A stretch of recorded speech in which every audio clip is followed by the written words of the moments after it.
Dropping the Bucket and Sponge, Chapter 4, Early Practices. First known as rubbers. Not a very flattering term in today's world, and probably was the same then, prior to 1917. In the 1800s, it seems everyone was just doing what they thought worked based on experiences only. There was no unifying sharing of knowledge or experiences. In fact, the early athletic trainers or rubbers would keep secrets for fear that it would give an advantage to their opponent.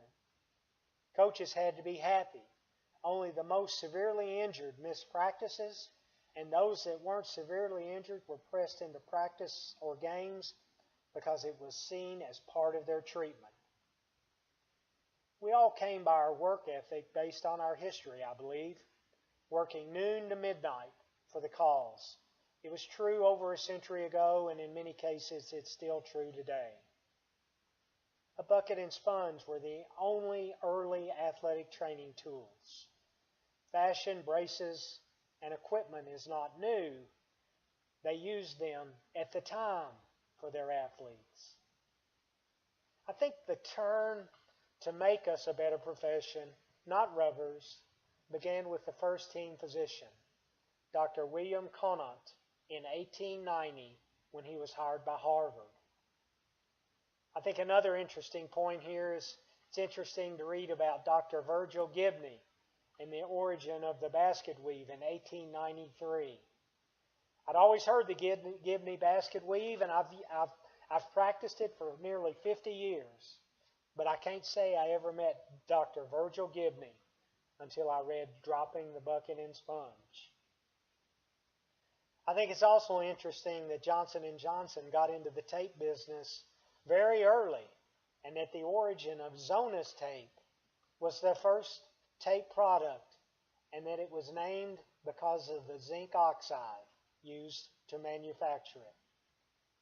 How odd is it that there was a theory that hard exercise led to premature death?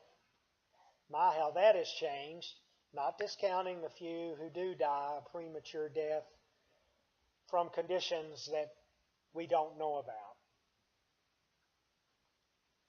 A further surprise for me was when I learned that E-stim was discovered in the 1700s and a modality in the 1800s used by those early athletic trainers to treat their athletes. How about water being fattening and bad for the wind? I can't say that I didn't hear that in the early 70s either from coaches who might have been a generation or two behind, but I don't guess it did hurt their wind, and I certainly don't think it fattened them up. I think what may have been the most humorous thing that came out of this chapter for me was, what about Vino Calafra being a cure-all for nervousness, fatigue, indigestion, headaches, and claimed to put people in the mood for love? What was even funnier to me was it was touted as a cure for alcoholism and was made mostly of wine. I don't get it, but I bet the manufacturers of Vino Calafra did. You know, something else hasn't changed either, and that was the pressure to get athletes back out there to play. The early athletic trainers were under the same pressure as we are today. I found it interesting, too, that there was conflict between the physical educators and the athletic trainers. Competition and professional jealousy existed then, too. Of course, athletic trainers being more highly paid at the time probably didn't help them with the physical educators. I'm glad to know that today athletic trainers and physical educators tend to get along. I just wish we could with the other healthcare providers universally. The establishment of standards for doctors and licensing added credibility to them as practitioners. It probably also added credibility to athletic trainers who would be associated with this new breed of licensed physician.